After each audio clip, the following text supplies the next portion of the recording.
sanado badan ayaa dood laga qabay sida dawladnimada galmudug ay u saldhigan karto laakiin waayahan dambe dadaalkii iyo juhdiga aad bixiseen awgeed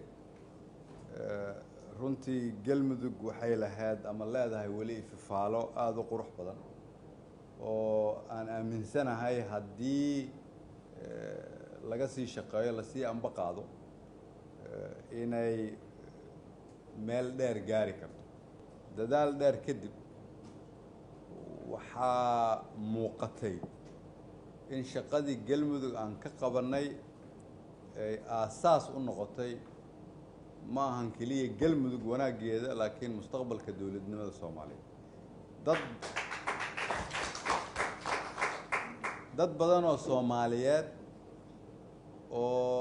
aaminsanaa in dawladnimadii soomaaliyeed ay jirto masaafo aada u fog ayaa markii ay arkeen sida shacabka reer galmudug meel walba isugu soo baxeen gacanta ay ka geysteen in galmudug toosan tayaysan midnimo le la dhiso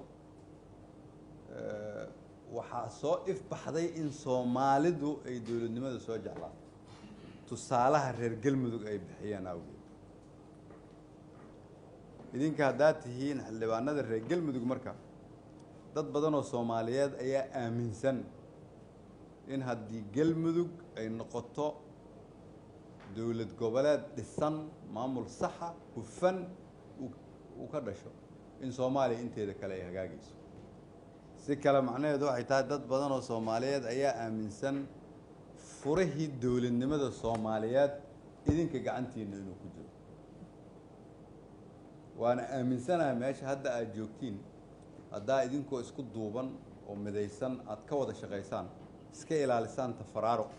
iska ilaalisaan degmo degmo iyo tuulo tuulo iska ilaalisaan qabiil iyo qolo bannaanka idinkaga timaada oo aad u midoodaan danta shacabka reer galmudug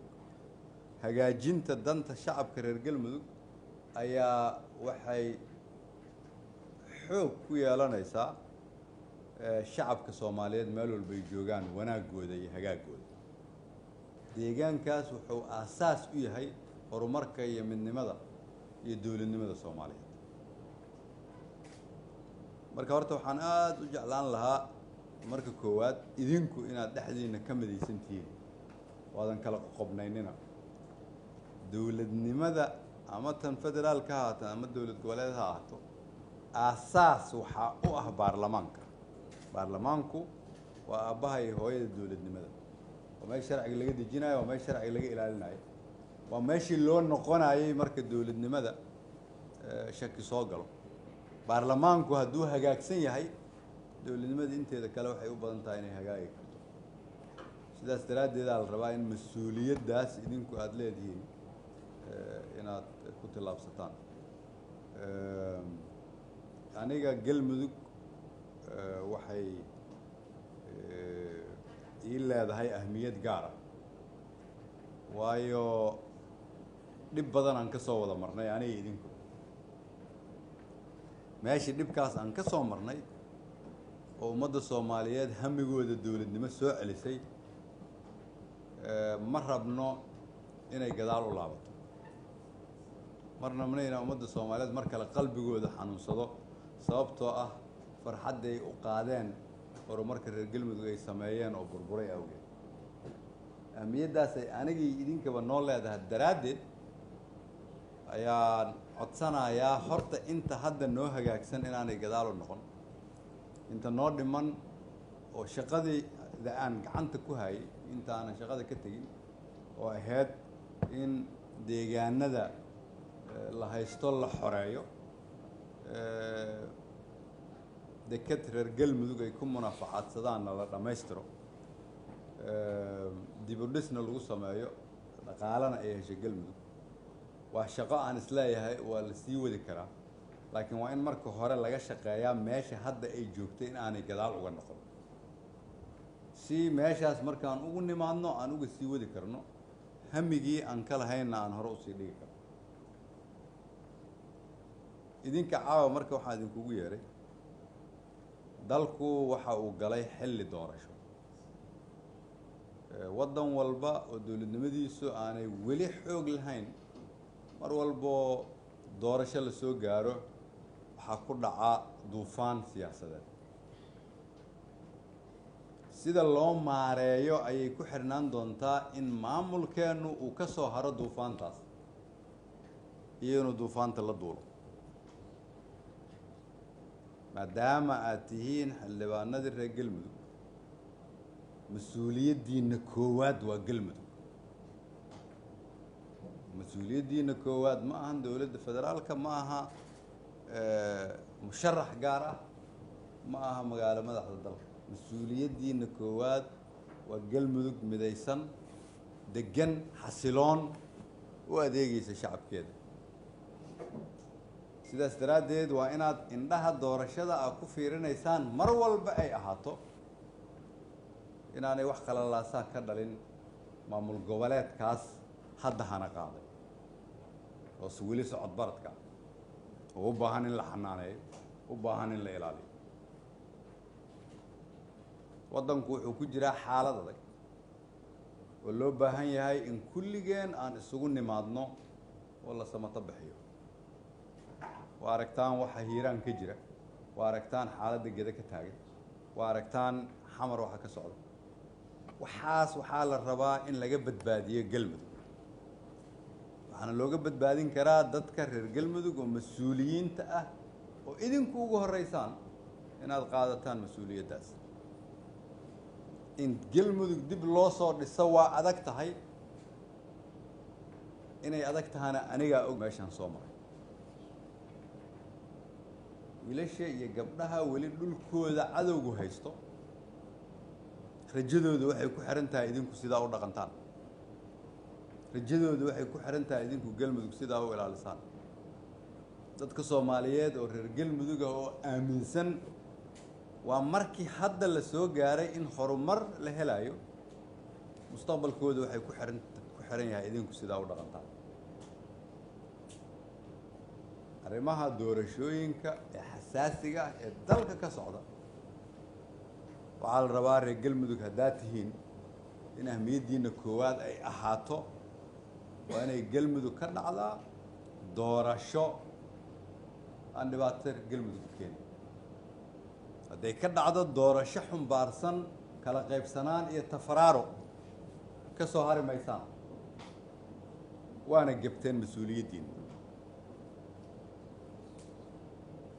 haddii ay ka dhacdo doorasho markii ay soo dhammaato galmudug mugdi gelisa mas-uuliyaddaasaa qayb ka tegi qofka mas-uulka ah marka laga rabo inuu wax qabto ma aha inay tahay marka ay wax hagaagsan yihiin waa marka ay wax halaysan yihiin ma aha marka laga rabo inuu wax qabto marka ay xaaladdu fududahay waa marka ay xaaladdu adag tahay ma aha marka go-aanku qof walba uu iftiin u yahay laakiin waa marka go-aanku qof walba uu humaag uga jiro ayaa laga rabaa qofka madaxda inay gaari karto go-aan masiiro u ah dadka uu markaas matalayo dadka soomaaliyeed waxay fiirinayaan galmudug sida aad uga maareysaan xaaladda siyaasadeed oo dalku hadda galay waxaan rabaa inaa idin xasuusiyo laxa weyna iga haya galmudug sababtoo wakti xoog badan iyo maskax aan soo gelinay kulligay marka wiilka iyo gabadha jooga degmooyinka weli cadowgu haysto waxay rajo ka qabaan inay matalaan dad soomaaliyeed oo reer galmudug ah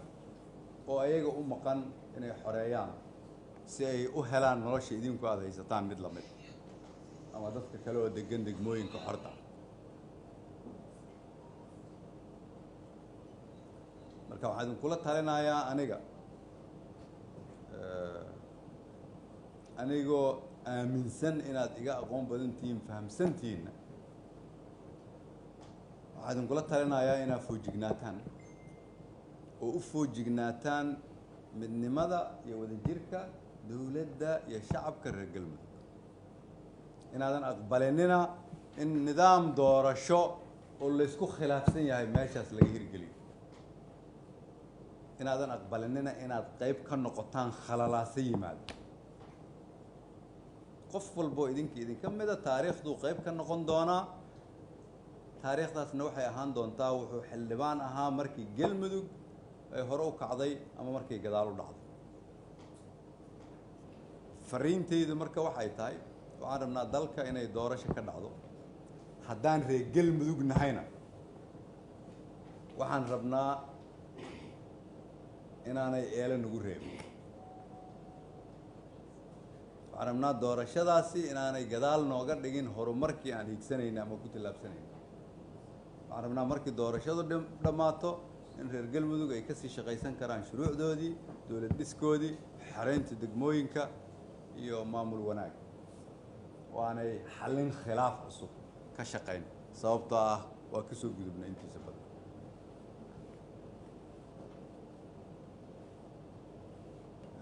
intaas ka sokow aniga waxaan ahay murashax madaxweyne sida dad kaloo badan ay yihiin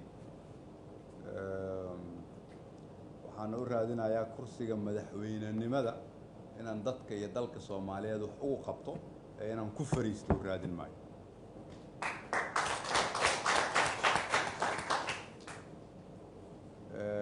waxaana aaminsanahay in ummadda soomaaliyeed oo dhan ay ka faa'iidi doonto haddii ilaahay igu guuleeyo safarkaasaan u socdo